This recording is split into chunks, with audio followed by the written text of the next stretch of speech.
My guest today is Seth Erickson. He calls himself the chief mischief maker for Storyfy Agency, where he works with startups and other businesses to build unique brands. He's also an award-winning author of the book, How to Hack Humans, Storytelling for Startups. In our interview today, Seth dives into how the brain is like a computer, why storytelling is such a powerful form of communication.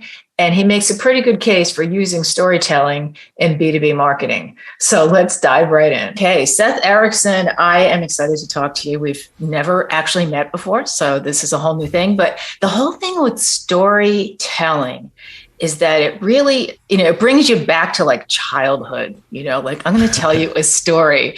And so I love that it's being used now for bigger brands. And so I really want to get into how all of that works. Before I get into some of my bigger questions, can you start with a little bit about your background, like how you ended up being where you are and how you came into the whole storytelling business?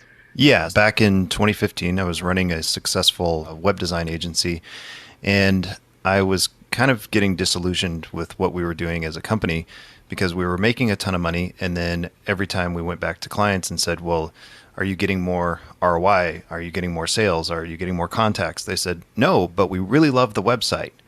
And I was like, okay, what are we doing here? We're getting paid all this money and we're not actually helping these customers. That doesn't make sense to me. And the whole reason I started the business was I wanted to help people and I wanted to help grow their business. And because we weren't moving the needle, I started to look at that and go, we're failing, even though by outward standards, we're succeeding. The company's growing, we're winning awards, right?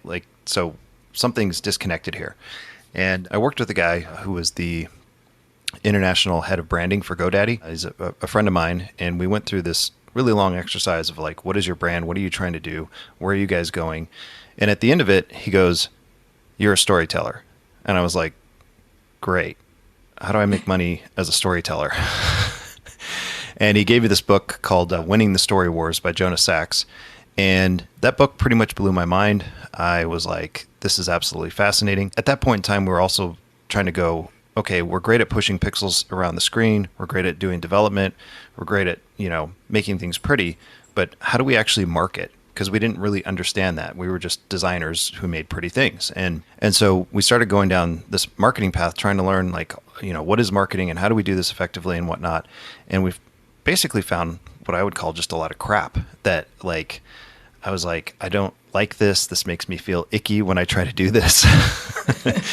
And storytelling really kind of resonated with me. And from that book, I was like, I need to learn more about storytelling. And, I read The Hero with a Thousand Faces. I read Story by Robert McKee and started understanding storytelling. And then from that, there was some of the books started talking about the neuroscience. And so I said, okay, well, if there's neuroscience, I want to know more about that because now we're getting out of the theoretical into the actual practical application of what's happening in somebody's brain when they're hearing a story and why is this format better than any other form of marketing. And so got into that and then started applying storytelling and it started to help our customers and we started to see the needle move. And then we said, okay, this makes a lot of sense. We should rebrand, which we did into Storyfy Agency, which is an actual word. People think it's kind of like Shopify or Spotify. That's made up words. Storyfy means to tell or narrate in story. So rebranded and then came out with the book and just kind of have been advocates for use storytelling in everything you do because it's the way that humans communicate. So that's so interesting. I want to get back to something you mentioned a little ways ago, the neuroscience. So tell me a little bit about that. So there actually is like a brain, something that happens in our brain that makes storytelling more so appealing? there's actually several things. In the book, I talk about 5 different things. There's actually a lot more than what I talked about, but I picked kind of the most interesting things and then tried to keep it sort of at a pop psychology level so people could not be bored to tears trying to read this stuff. But so there's a bunch of different things. So there's mirror neurons that we have that fire when we see somebody going through an action. So there's studies where they show one person sitting and observing somebody dribbling a basketball. The same neural pathways that are firing in the person's brain that are bouncing the basketball are firing in the person who's watching the basketball be dribbled. So a good example of this is like you go to a movie and you're watching a movie about a hero or heroine doing something and you're feeling stressed or anxious or excited or whatever, it's because those mirror neurons are firing. And so that's one of the aspects that storytelling does, is when you tell a story, it starts to help the brain link up. Another study showed that there was a person who was standing up on stage narrating. They hooked that person's brain up to like a brain scan machine and then hooked up the audience. It was like 500 or 1,000 people. I always get the number wrong. And they had the speaker stand there and start talking and telling a story. And then what they saw was over time, everybody's brain waves started to sync to the same frequency that the storyteller's brainwave was syncing at. So it's some really weird science fiction stuff that's going on. One of the other things is it affects memory. Stories stay in your memory more long term than facts and figures do. So there's been a lot of kind of discussion and study around that. But to give you one of the studies, they had one person stand up and give a bunch of facts and figures. They had another person stand up and tell a story. And then afterwards, they basically quizzed everybody on the two different people that spoke. And people that gave facts and figures, the audience was only able to remember about 30% of it, whereas the storyteller, people were able to remember 75% of the details of the story. So these types of things kind of all point back to the fact that like there is a better way to communicate with humans, and then there's a crummy way to communicate with humans. And most people are still trying to like persuade people with facts and figures and data and things like that. But once you tie that into a story, then it starts to go into their memory and it sticks with them. And then what happens is when you tell a good story, people want to tell that story to other people, and it becomes viral at that stage. So those are, I think that was 4 different things. There's another aspect that happens, which is called simulation, which is the brain is always problem solving. It's always looking for patterns, and it's trying to figure out how to keep us alive. And another good example, again, using movies, is when we watch a movie, read a good book, we sometimes lose time. And the reason we're losing time is because our brain is recreating what's actually happening in that story, putting ourselves in that situation and going, what would I do in that situation? And so that's part of the simulation. And simulation happens all the time around us. I can give you a good example right now. Who was your favorite teacher in grade school? Did you have a favorite teacher in grade school? Probably Mrs. Anderson. She was my first grade teacher. And it's weird to remember that far back. Okay. So your mind just created a simulation, went back through all the teachers you had. And now you probably can imagine what she looks like. You may remember her in a specific situation where she became your favorite teacher because she said this thing or she encouraged you or whatever. You've essentially run that simulation in your head. And so, and then that links into your memory. And so all these things actually end up connecting together once you kind of see the bigger picture, but you don't get there unless you have a story. That's so interesting. Is this related to empathy? Like when you're watching a movie and there's a sad scene. Yeah, that's the mirror neurons. Yeah. Okay. Because you can't even unless you're a psychopath. I mean, you can't really fight it, because I've watched shows and I'm watching with my husband and I don't want him to see that I'm tearing up because he'll make fun of me. So, so I try to hide it, but you just get wrapped up in the story. Yeah. And you feel like you're there and you feel like that person who is experiencing whatever the horrible thing is. So well, and that brings up another interesting point. One of the things that they've found through the science is that the way that you push a memory from short term, so short term is kind of like our RAM, our brain goes through and cleans it out because it's like you can't remember everything that you ever did, or else your brain would melt. So a lot of things get cleaned out of short term memory, and then the things that are emotionally driven move from short term into long term memory. You're more likely to remember a really positive experience or a really negative experience because the emotion that was in it. So that's one of the things that I talk about in storytelling is like, if you don't have emotion, people are not going to remember the story because there's nothing to move that memory from short term to long term.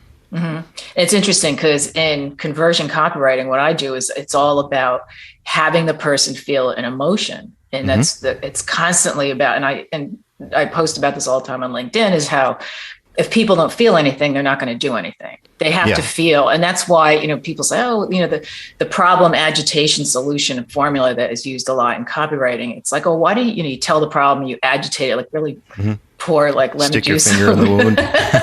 And people think it's so mean, but then you're going to provide the solution. So it's not like you're leaving them hanging, but that's the only way people will say, you know what, I need to take care of this problem. It's because they're feeling that discomfort. But as far as B2B marketing, so how does storytelling fit in? Because I've been hearing more and more about this with B2B companies, like they're hiring people to come in and help them build this brand story. So how does that relate, like transfer over to marketing? Yeah, well, to look at it from a higher 10,000 foot view, you have a brand. At the center of your brand is a story, and at the center of your story is your customer. So you need to be able to write copy, which is to, again, use storytelling. It's a tool, essentially, but you need to tell the story about the customer. What is their problem? What are they experiencing? How are you going to help them overcome it? A simple formula for telling a good story is you have a problem, right? That's the problem your customer has. You have a solution. That's your product. And then there's the thing that people miss a lot of times is there's a transformation, and you need to be able to talk about that transformation.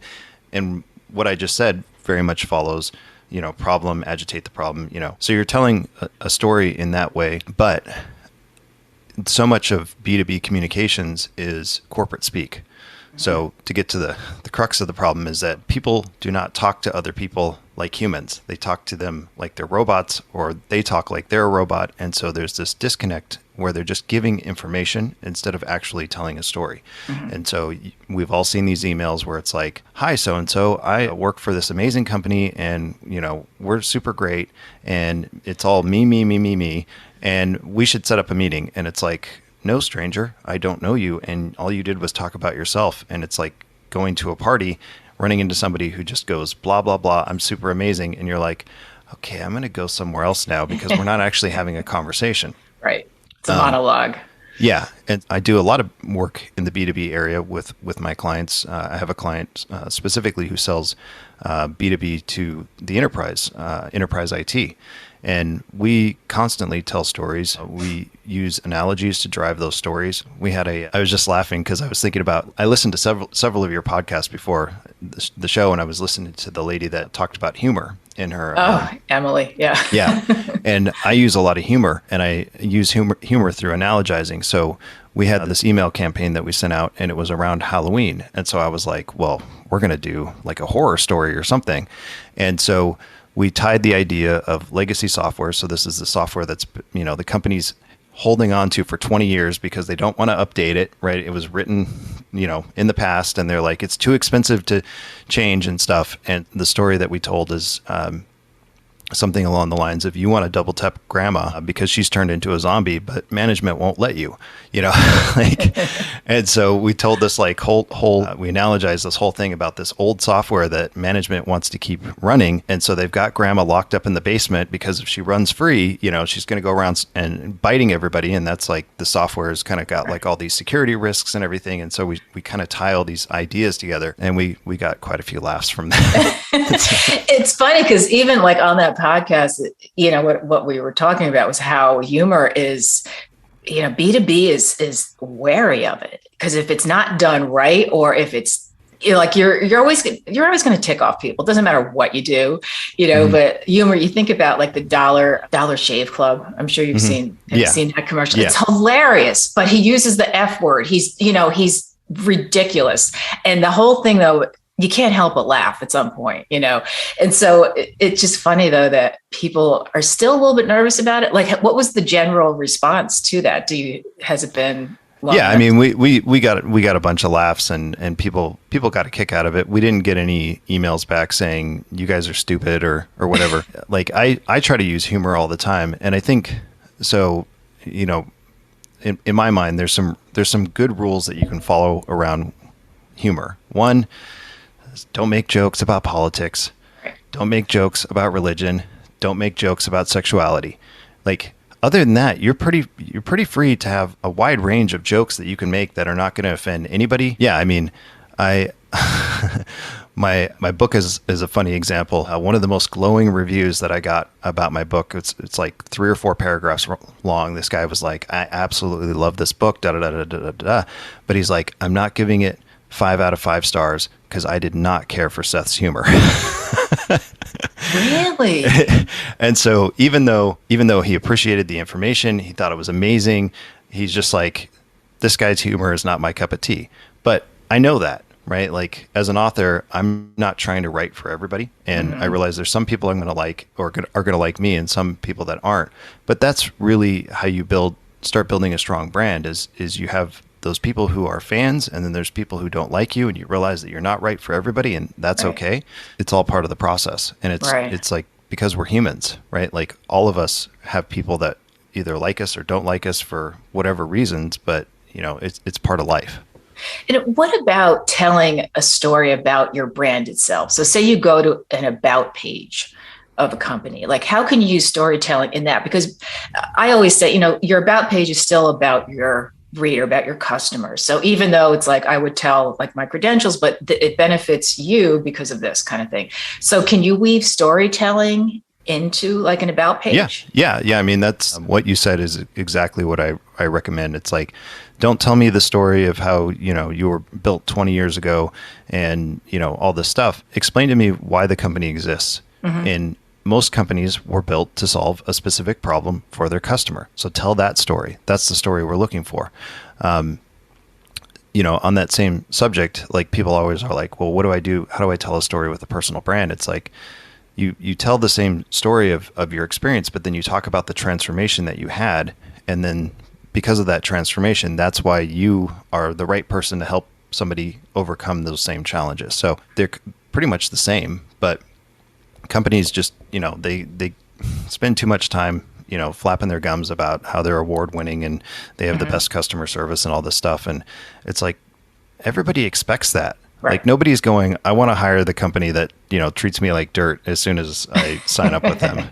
Right. Like, yeah. So I think you're exactly right that, there is a story that you can tell about yourself, but it needs to be positioned in the way that it's telling it about the customer as well. I think that's why, because I used to be a fitness trainer for a long time. I think that's why those fitness stories are so effective, is somebody lost 100 pounds and now they're going to help other people. It's like, okay, so people who they want to attract are thinking, all right, they know what I've been through. They know what it's like. And so it's that whole being able to relate to that person. The only thing that I was laughing to myself that I'm thinking, because I remember this is back in California, there was a woman. She survived and it was okay, but she was attacked by a mountain lion and she survived and it had this whole story. And then she became a motivational speaker. And I thought to myself, okay, how do you go from, you're just a regular person, you were attacked. So you tell people how to recover from a mountain lion attack. I don't know how many people could relate to that. I don't know if she was successful, but to me, it's like not every challenge can translate to that. Well, it could be a story of resilience, in the face of overwhelming odds. Like people love those stories. But circling back to what you were saying before about like seeing somebody who's gone through it and can understand, right, the hero's journey. In the story, there's always the guide or the mentor who comes along and helps the hero. There's the Obi-Wan Kenobi who was like, I was a Jedi once in the dark days. That's a person that you're like, okay, you figured it out. Can you help me? Because I need help, right? And that relationship is better than me just floundering around going, I have no idea what I'm doing. I'll just keep trying stuff. And so, so that's, one thing that like, I'm sure your audience is probably familiar with like StoryBrand. Like they talk a lot about like, you need to be the guide, and, the way that a guide talks and is it's about leading people. It's not about like, saying, let me do this for you, and I think good copywriting does that. It leads people to the conclusion that you want them to see, but you need certain points along the way or certain notes that need to be hit to allow them to get there. Right. No one likes being told what to do. There's so many marketing books I've read about, how to come up against that resistance. It's like, and I always joke about how when I was a trainer and people are paying me $100 an hour and they're still arguing with me. It's like, you're paying me for my expertise and yet you're fighting with me. I'm being paid to tell you what to do and still, so even then it's like, let me tell you a story about somebody who didn't listen to me. I don't know how that we've even gone, but maybe it says something about why I'm a copywriter now. But my last question is, do you have like some steps like to tell a good story? Is there a format that you recommend? Yes. So I go into it in the book, but essentially you need to figure out what the problem is, and then you need to connect that problem. And like I said, honestly, it follows what you said. Like you've got a problem, and then I call it sticking your finger in the wound, right? You've got to exacerbate that problem and make it more emotional so that it starts to kind of like stick with people, and they're like, ooh, this is a problem. Or maybe they don't necessarily see it as a problem, or they're like, it's a nuisance, but now we're turning it into danger, if you will. And so you do that, and then so you make that problem bigger, and the way that you make that problem bigger is you explain why it's happening, and maybe you explain other areas where they didn't realize that the problem was happening. I was talking with a client recently, and they were like, yeah, I mean, stress, it's really bad for their body. And I was like, but what else is it bad for? And they were like, well, it's health and da-da-da. I was like, stress destroys relationships, right? So you may be having problems with friends, a loved one, family members, kids, so this problem is actually bigger than you realize. And so, we kind of went through and started to kind of expand that problem out and help people to see the scope and the scale of the problem in a different way. And you do that by expanding on it and going to a deeper level.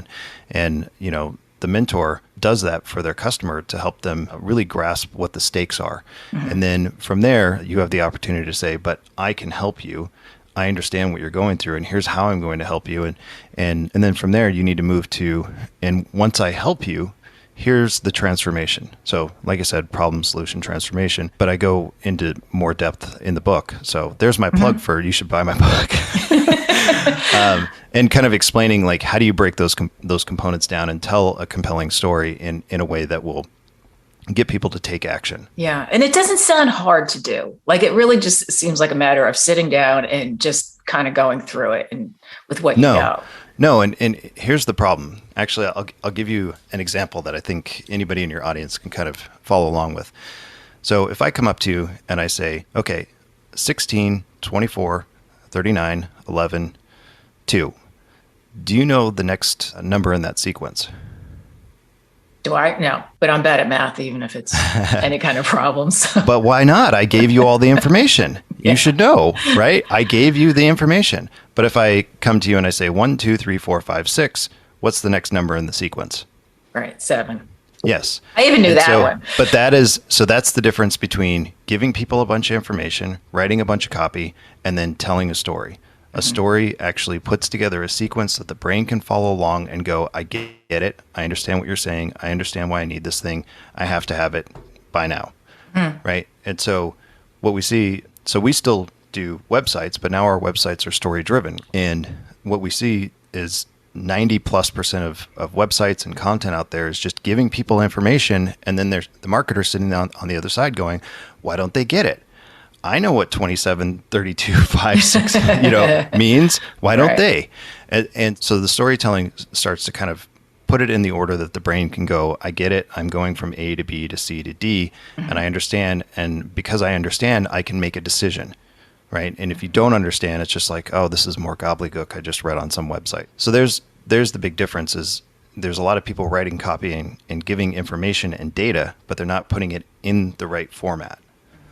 That makes total sense. So your book, How to Hack Human Storytelling for Startups, where is that available, and where can people find you? So it's on Amazon, and just last week, the audiobook version was released. So that one is, it's a little bit different than the main book, mainly because I kind of go off script in different places, and I do really bad impersonations of famous people. And there's So you narrate it yourself then? Yeah, I narrate it myself. So there's a bunch of outtakes of me doing really random, silly things like singing songs. And after I mess up, and then there's a director's commentary, which I had somebody interviewed at the end of the book just talking about, well, why did you create this book and what was your impetus for this? But to the point that you're talking about with the other lady that you talked to, I use a lot of humor in the book. I didn't want the book to be boring. I didn't want it to be dry. I don't spend a lot of time giving fluff. I give you very action-oriented things. Actually, the final third of the book is like, how do you apply storytelling in an ad, on your website, in an email?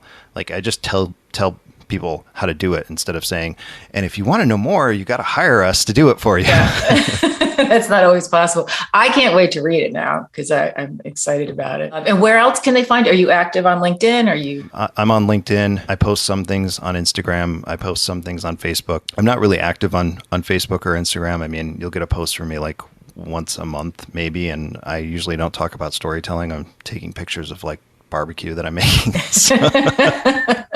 What about TikTok? Have you jumped on that bandwagon? No. I keep thinking about it, but that's something that is one of those every day on, every platform. It's like, you have to get on TikTok. And I don't know. It has to be where your audience is too. Yeah. Okay. Yeah. Yeah. I post a lot of like carousels and different things around storytelling and why should you use storytelling and then other things around like web design, business, things like that. So that's where most people are going to see me most active. Okay. And your website is?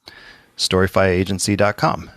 Awesome. Well, this has been so great of a conversation. I learned a lot just listening to you, and I'm excited to have you on. So thank you so much, Seth, for being here. I appreciate it. Yeah. Thank you for having me.